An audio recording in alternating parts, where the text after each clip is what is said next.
এই সিজনের সবথেকে মজার পিঠা হচ্ছে তালপিঠা। আর এই তালপিঠার ভিতরে ২ টা জিনিস মিক্স করলে যে তালপিঠার স্বাদ এতটা বেড়ে যায়, যেটা এই রেসিপিটা না দেখলে বিশ্বাসই করবেন না।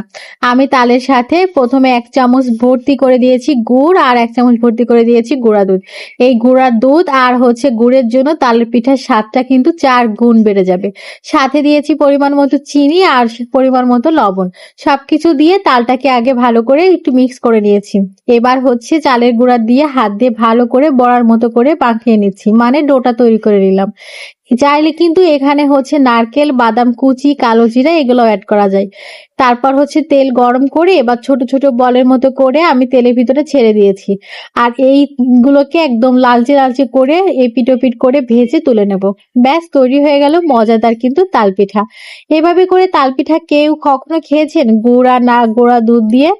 একবার হলেও কিন্তু ট্রাই করতে পারেন। এটা খেতে বেশ মজা আর সুন্দর একটা ফ্লেভারও বের হয়। আর স্বাদের কথা তো নাই বা বললাম।